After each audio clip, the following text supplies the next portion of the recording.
On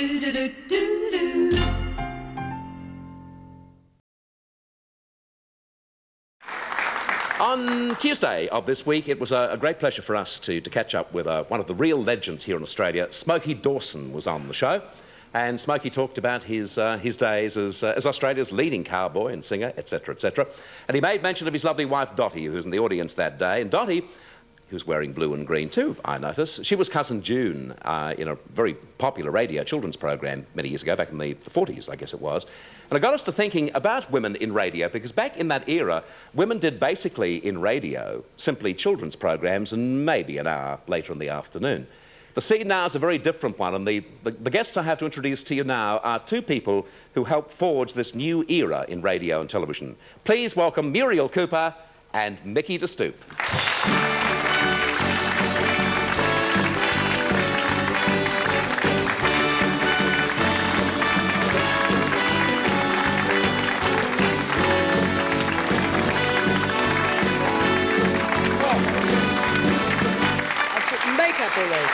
You brought lunch, have you? I always bring my lunch, Bert. I'm a long way away from you for some reason. I brought you a little present from the farm. Thank you. Welcome, Muriel. Thank you, Bert. It's great to be here. And I haven't got any eggs for you or cheese or anything like that. Are they eggs? There's a couple of people. That's for your birthday. That makes you a member of a very exclusive cricket club, actually, Bert. What's the club? The Primary Club of Australia. It's very... The Primary Club? Flash club. You're one of very few. I haven't got a tie either. And whereabouts? You don't have to undress here. Oh, I'm going to. Well, you've seen me undressed before, Mickie. Yes, I have, actually. It's sort of strange. Patty, are you watching? Whereabouts is this based? That's up in the Duralong Valley, and it's a very flash club. Honestly, if you wear that overseas, yeah, at the cricket club in Singapore or they'll immediately avoid you. Absolutely. No, they'll give you an abbots. Let me explain to those people who might not know. Mickie and I worked in radio for a couple of years. Pardon me. In, 86, 87, yes. Until the happy... Oh, there's our old ad. Look at that, the team for 87. And we were, not beyond, just the team for 87. We had a wonderful time, didn't we? It was the happiest 18 months of my life. Good on you. It was absolutely wonderful. What are you going to do with the eggs? Well, I've just got a little thing here. We can all have a go at this. I've got an egg for each of us. So this is your old trick. Yes. What do you mean, my old trick? This is your party trick, OK. I do this at every... You can all try it at your dinner parties. This egg weighs half a pound. Oh, yours God. is bigger They're free range. I had one especially for you, actually. Oh, and it's broken. Story of my life. But it just got me in the eyes. So there's... Oh, thank you. Wonderful. A nice gooey one for you. Yes, thank you, darling. Mm-hmm. So all I want you to do, and you've got to try this, folks, when you're at a dinner party next time, and this is thanks, actually, to Susie Howard's dad who told me about this. Put your tongue on the... I think there are a couple of people in the audience who have got an egg This has been in a joke's bottom. How would people in the audience have a couple of been. eggs? I think they were given a couple of eggs early. Good girls, We used to right? give away You've both got chocolates. an egg each. These are Maggie T's and Ita's eggs. Ita's the blonde and Maggie T's the brunette. Yes, I hope it's understood. been washed, Right. has it, Mickie? Well, I know where it's been. They're very clean chooks. I promise. They're OK, so what do we do, Mickie? I want you to put your tongue on the pointy end of the egg, right? Mine's a on bit the round. pointy Is end. that the pointy end? I've got egg all over. Yeah. This is a G-rated program. Come on, Mick, we want to talk about radio and television, not Yes. just bloody eggs. Come on. Right, OK. Now turn it round and put your tongue on the blunt end. Yeah. Now, what difference do you notice? None. Oh, Yes. Yeah, well, do yes. it again. You do, Muriel. The pointy end's colder. Yeah, I was going to say... This is rude. The flat pointy part's end's warm. colder. The flat one, the round end is 4 degrees warmer than the pointy end. Yeah. Now work out why. I don't know. Why, Mickie? No idea. Oh, thanks very much Okay. indeed. So it's What a wonderful wonderful at dinner experiment. parties. Here you go, Peter. Don't you dare. You reckon you can catch it? 1, 2, This is a Maggie T coming. 3. Well done. Lovely to see you again, Mickie. You'll be fabulous. Muriel, to you first up. I made mention in the intro. I'm going to take this off because I can't get the rotten thing on. I made mention in the intro that you broke new ground in radio and television. You particularly in radio, top rating program in the afternoon on 3AW, in a top talk station where everybody else was male. Was it hard for you? Well, of course, yes. It was hard being in the afternoon for a start, because a lot of the stuff had been covered earlier in the day. And it's very difficult to maintain a listening audience over a whole day on a talk station, as you would know. So by the time afternoons come around, people want to go and do things. They want to perhaps go out in their car, or they want to go shopping or whatever. And so it's very hard to build up a solid talk audience in the afternoon. I didn't find it any different being a female. Personally, I didn't say I've got to try harder because I'm a female. No, I mean, when I was doing it, to get there it was harder, because you don't only have to be as good as a man when you're a woman, you've got to be better. Yeah. And it was difficult for me to get to that position where I actually was in that lineup, that top talk lineup on the top talk station, well, I believe in Australia. And somebody who ought to know told me the other day that they thought Australian radio was the hardest radio in the world. Muriel, listening to your program, you were never terrified of expressing an opinion. You were very forthright when you felt you needed to be or wanted to be. Was it then difficult with listeners, and the fact that you were a woman on radio, really expressing a view, or did they fall into line with you and say good on you? They usually fell into two separate camps, the fors and against, and one lot would say good on you and the other lot would say, I mean, I got letters constantly saying, as a woman, how can you say that? As if, women should feel differently about things than men. Yeah. As though because I'm a woman, I should feel differently about the economy. I'm a working woman. I go out to work and I earn my living. I just like a man does. So somebody else does my shopping for me. Hello, Valerie. And Amy, who's watching today. How old's Amy now? She'll be 5 in October. Gorgeous little girl, and she's got red hair too, hasn't she? Flaming red hair and massive curls. She's gorgeous.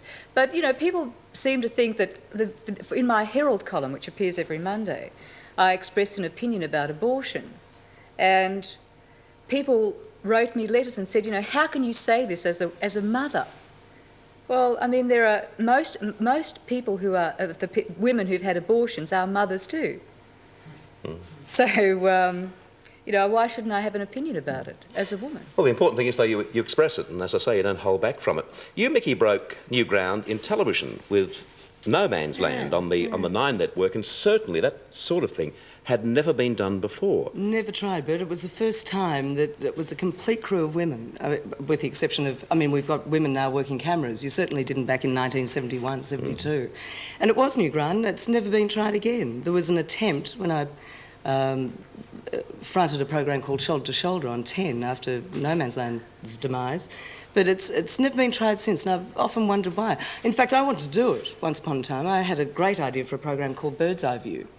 And I wrote to Jane Fonda and Glenda Jackson, asking them if they were interested in the concept, and it was going to be a similar program, but in this case we'd have all women involved behind the cameras and producing and directing.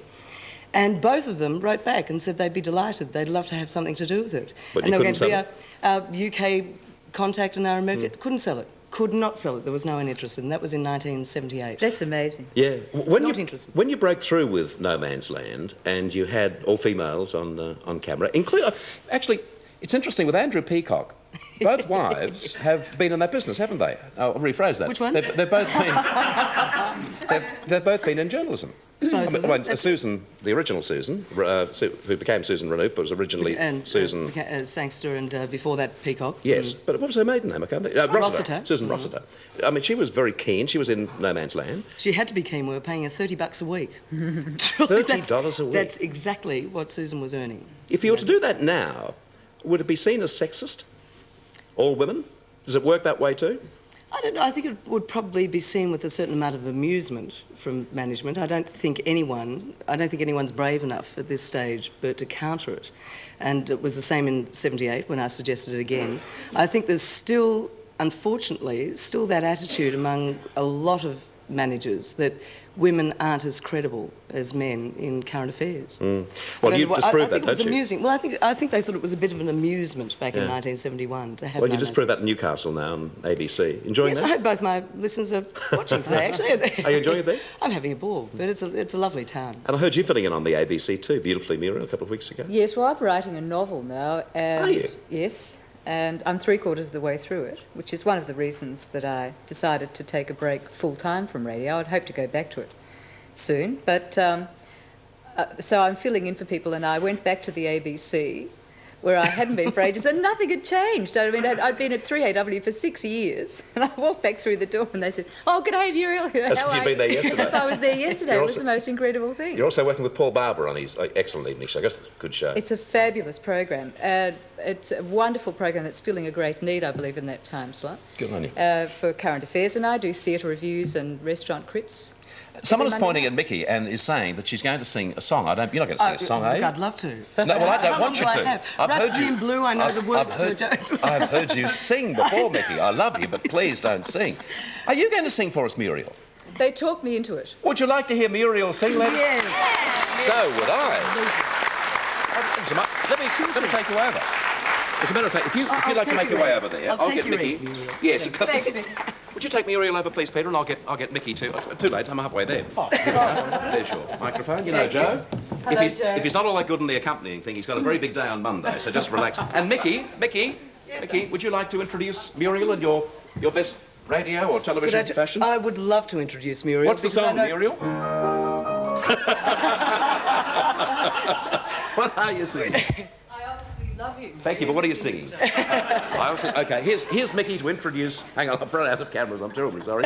Here's Mickie in a few moments' time to introduce Muriel over there. Or perhaps we won't do it that way. Yes, we will. Here's Mickie.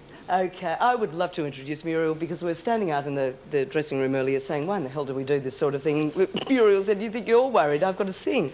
Muriel Cooper and a fabulous song. Olivia Newton-John made it famous. I honestly love you. Good on you, Muriel.